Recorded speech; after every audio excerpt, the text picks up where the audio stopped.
तो इसे हम पश्चिमी शैली भी कहते हैं। क्या कहते हैं बेटा? पश्चिमी शैली। पश्चिमी किधर होता है भारत में? जैसे ये बनाया तो पश्चिम इधर होना चाहिए। किधर होना चाहिए? उत्तर ऊपर, पश्चिम ये, पूरब ये, और ये नीचे हाँ दक्षिण। तो हम कौन सी शैली पढ़ना है? पश्चिम तरफ। कौन सी? जैन और अपभ्रंश, ये हम पढ़ चुके हैं। पाल हम लोग पढ़ चुके हैं। कौन से पढ़ चुके हैं? पाल। आज क्या पढ़ेंगे? अभी जैन शैली। कौन सी शैली? जैन शैली। फटाफट नोट करो बेटा। जैन धर्म के एक तीर्थकार हुआ करते थे, सबसे आखिरी वाले 24 नंबर के रे। उनका नाम रहा है महावीर स्वामी। 599 से 527। कितने से? इनका जो समय काल रहा 599 से 527। ठीक है, ईसा पूर्व। हाँ, ई से ई और पी से पूर्व। क्या नाम रहा है इनका? महावीर स्वामी। 24वें व अंतिम तीर्थकार रहे हैं। 24वें व अंतिम तीर्थकार तो बहुत है। 1 नंबर के भी रहे, फिर 2 नंबर, 3 नंबर, और ऐसे 10। ये कौन सा रहा है? 24 नंबर पर अंतिम तीर्थकार। हाँ, अगर कोई पूछे तो क्या नाम बताइए बेटा? महावीर स्वामी। हाँ, ध्यान रखियो, फटाफट लिखा रहो, हम बिगाड़ते रहेंगे। स्वामी। ये दिमाग इनका बड़ा ओजस्वी टाइप का रहा है। इनका जन्म कहाँ हुआ रहा है बेटा? कुंडा ग्राम में हुआ रहा है। इनका जन्म कहाँ हुआ? इनका जन्म कहाँ हुआ महावीर के रहा? जन्म कुंडा ग्राम में है। कुंडा ग्राम। गुंडा ना लिख दियो। हाँ, एक कुंडा के रहा, गुंडा कुछ लोग कहते हैं, और वो मत लिखना। अगला है इमा लघु चित्र पाए गए। जैन शैली में कैसे चित्र पाए गए ना बेटा? लघु चित्र। तो जो जैन शैली है, जैन शैली में कोई कहा है बेटा चित्र कैसे हैं? तो लघु चित्र हैं। लघु माने छोटे छोटे, लघु माने छोटे छोटे, लघु माने अगला आ जाओ। विद्वान कहा गया है इस शैली के रहा कि विद्वान रहा आनंद कुमार स्वामी। इस जैन शैली के रहा जो जैन शैली का विद्वान किसे माना गया बेटा? आनंद, बड़ा आनंद से आनंद कुमार स्वामी। बड़ा हिसाब चित्र बनाओ रहा है, समझो। स्वामी मन के मर्जी का है मालिक। ठीक है। Yes sir. और जैन वंश शैली के यहाँ कल्प सूत्र भी बोला जाता है। क्या बोला जाता है? कल्प सूत्र किसके द्वारा बनाए गए बेटा? महावीर के द्वारा। किसके द्वारा? महावीर के द्वारा। अब समझ जाओ, अपभ्रंश शैली के अंग प्रत्यंग। अपभ्रंश यहाँ पर लिखा है। Yes sir. यहाँ एक शैली है अपभ्रंश शैली के जो अंग प्रत्यंग जो माने गए हैं, किसे माना गया है? बने हैं स्थिर व जकड़े हुए। अंग प्रत्यंग कैसे बने हैं? स्थिर व जकड़े हुए। कैसे?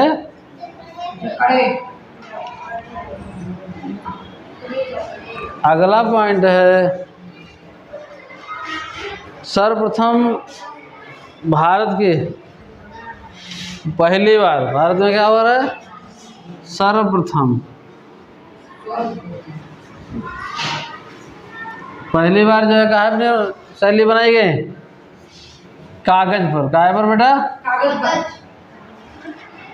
अब यहाँ समझ लो कौन काल है? मध्यकालीन। कौन सदी रहा ईसा पूर्व रहा है 599 से 500। इन जो महावीर जैसे लोग बहुत सारे तीर्थकार है, इनका उद्देश्य मुख्य रहा है कि उनकी जीवनी पर बात करी जाए। जैसे तुम आज यहाँ पर हो, तुम मान लो 25वें तीर्थकार हो, ठीक है, 24वें तो यहाँ आखिरी रहे, तो तुम्हारी जीवनी के बारे में वर्णन किया जाए, समझ रहे हो। तो लिखो जैन लघु चित्रों की प्रमुख विषय, जैन लघु चित्रों प्रमुख विषय जानते हो क्या था? अभी हमने बताया था उनके जीवनी पर, तो के आधार पर तीर्थकार और उनकी जीवनी, तीर्थकार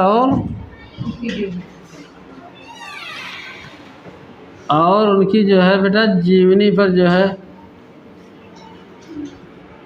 जीवनी समझे तो जैसे हिंदी में पढ़ा तो इनकी जीवनी का है, कहाँ मरे, कहाँ कुछ ये कहाँ अपने जीवन काल में रचना करी, ठीक है। जैन चित्रशाला भारत के किस क्षेत्र में है? हमने इससे पहले बताया था पश्चिम क्षेत्र में। ये डायग्राम देखो, यहाँ पर पश्चिम में है क्या है बेटा? जैन चित्रशाला, जैन चित्रकार। हाँ, अगर कोई पूछे या कहाँ भारत के कौन दिशा में है तो कब दे हो? पश्चिम में है। कहाँ पर है?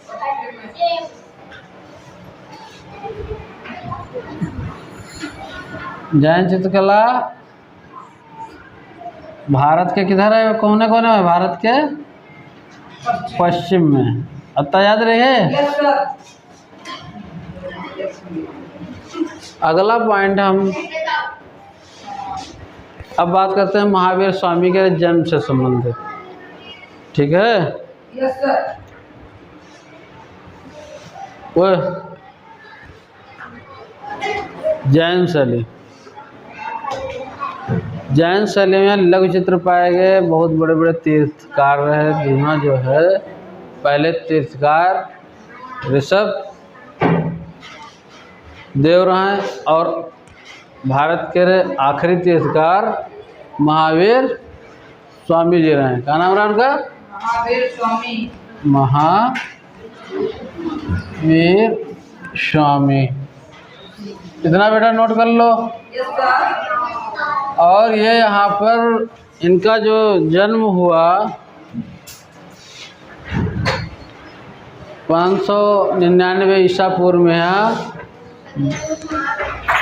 इसका नाम है जरम्बिका ग्राम के समीप रिजपालिका नदी के तट पर 1 साल तक वृक्ष के नीचे ये तपस्या करते रहे, वहाँ से इनको ज्ञान प्राप्त हुआ। जो जन्म की बात आया तो 599 ईसा पूर्व में, ठीक है। अगली चीज़ है कि इनके जो पिताजी का नाम क्या था, माताजी का नाम, जैसे ऊपर लिखा है सिद्धार्थ, और माताजी का नाम त्रिशला और पत्नी का नाम था यशोदा। इनकी पुत्री एक थी अड़ोज्या। क्या नाम था उनका? अड़ोज्या। मृत्यु इनकी 527 ईसा पूर्व में राजगृह के समीप पावापुरी है बेटा, पावापुरी, इस स्थान पर इनकी मृत्यु हो गई। और अपभ्रंश चित्रों का विषय क्या था? जैन धर्म, ठीक है। अगला है कल्प सूत्र की रचना भद्रबाहु ने की। कल्प सूत्र किसकी रचना है? भद्रबाहु की। यहाँ पर डालो इसको कोष्टक में। कल्प सूत्र जो है बेटा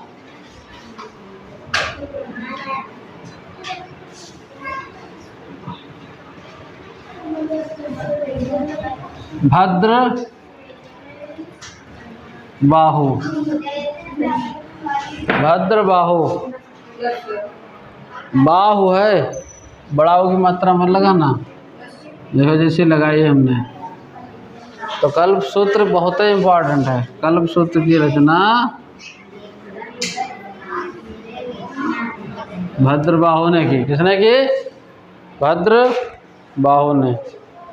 परली आँख किस शैली की विशेषता है? अपभ्रंश की।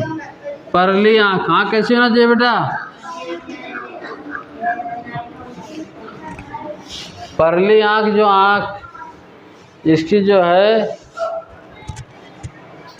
किस शैली की विशेषता है? अपभ्रंश शैली की। परली आँख किस शैली की है बेटा? किस शैली की है? अपभ्रंश शैली। आप परली आंख की शैली की है, अपभ्रंश शैली की। अगला पॉइंट है सवा चश्म चेहरे और चेहरे के बाहर निकली हुई बड़ी बड़ी आंखें। इनका जो आंखें होती रहें, आंखें Yes, sir. सवा चश्म चेहरे के लिए होते हैं। सवा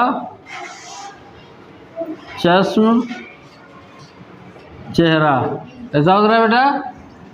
आंखें कैसी होती रहे, बाहर निकली हुई। आंख कैसी निकली रहा है, आंखें बड़ी बड़ी और बाहर निकली हुई। ऐसी कोई गांव में है बेटा तुम्हारे, कोई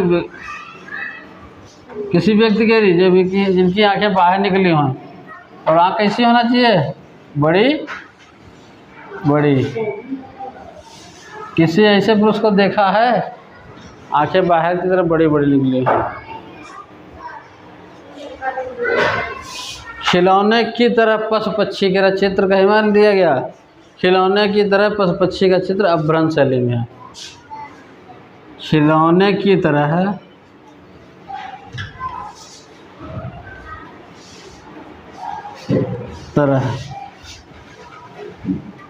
पशु पक्षी,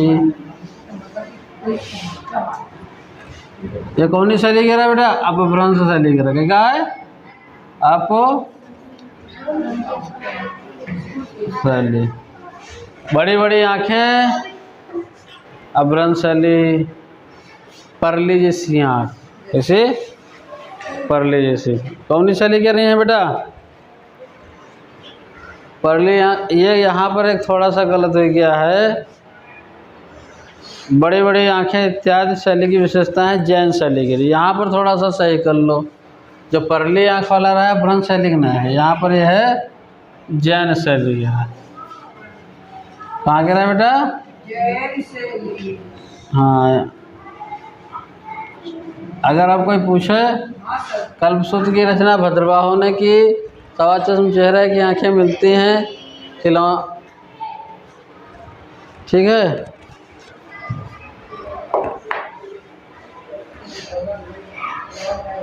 ये जैन शैली, क्या अपभ्रंश शैली यह है। ठीक, अगला पॉइंट नोट करो। जैन धर्म के अनेक तीर्थकार का सचित्र पुस्तक में चित्रित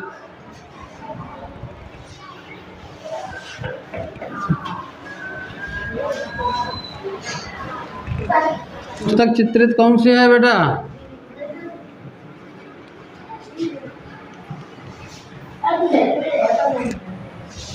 जैन धर्म के सचित्र काल का चार्य, या कहा है बेटा, एक किताब है। का तो ना हुआ किताब कथा ले ले है, तो ऐसे है किताब है कालकाचार्य। यह किससे संबंधित है बेटा, जैन अपभ्रंश शैली इन सबसे। और फिर प्रयोग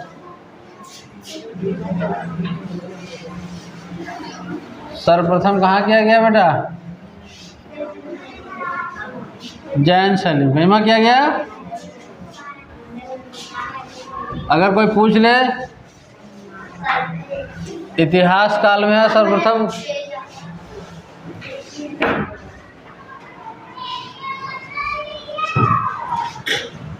इतिहास काल में सर्वप्रथम कागज का प्रयोग कौन है, सबसे पहले कहाँ कब किया गया, जैन शैली में।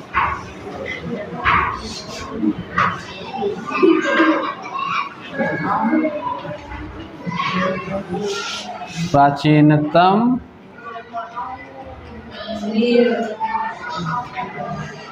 वर्णित ग्रंथ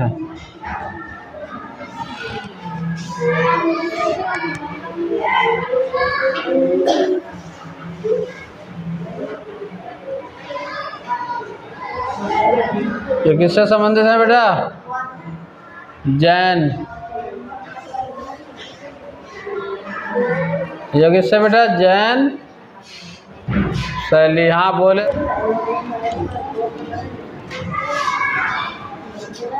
लिख लिया।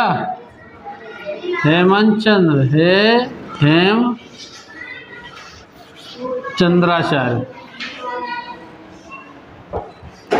हेमंत तो नहीं है बेटा, हेम हेम चंद्राचार्य।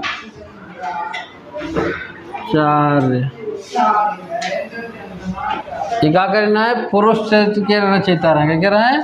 पुरुष के रचयिता। हाँ, हेमचंद्र त्रिश्रेष्ठ जैन धर्म सचित पुस्तक चित्रित कहाँ किया गया है? कालकाचार्य कथा में। अगर एक कोई किताब है यहाँ पर जैन के बारे में बताया गया, इतिहास काल का जो कागज का पहला प्रयोग सर्वप्रथम जैन शैली में किया गया। कहाँ बेटा? जैन शैली में। प्राचीनतम का वर्णन नाम का रहा है निशीर्त चूर्णी। और त्रिष्ठिक शलाका पुरुष चरित्र के चरित्र हेमचंद्राचार्य के द्वारा क्या पुरुष चरित्र के रचयिता हैं। एक कौन से में यहाँ? त्रिष्टि शलाका में यहाँ। अगला है निशी चूर्ण, जो है रचयिता कौन है? जिनदास गढ़ी द्वारा रचित। अगला है बेटा कल्पसूत्र की उत्तम प्रति कहाँ है? जौनपुर में। कौन जिला? अगला है जौनपुर के बादशाह एक हुसैन शाही हुआ करते हैं, जिनका समय काल 1467 ईस्वी में यहाँ बड़ौदा के ज्ञान मंदिर में सुरक्षित कौन चित्र ही गिरा है? कल्पसूत्र के प्रति। क्या की प्रति? अगला है सीमांत रेखा को निब काली व जो निब ना निब की सहायता से काली स्याही का प्रयोग किया गया। कौन सी शैली में बेटा? अभ्रंश शैली में। अगला है जौनपुर की तुलना ईरान कला का केंद्र कहाँ है? सिराज में है। अगला जो शेष भाग है, अगला पार्ट बना देंगे 2, उसमें हम कल पढ़ा देंगे जैन शैली और अभ्रंश शैली के पार्ट 2, पूरा चैप्टर खत्म हो जाएगा। तो आज की क्लास बेटा समाप्त। कल हम पढ़ाएंगे इसी का छोटा हुआ भाग।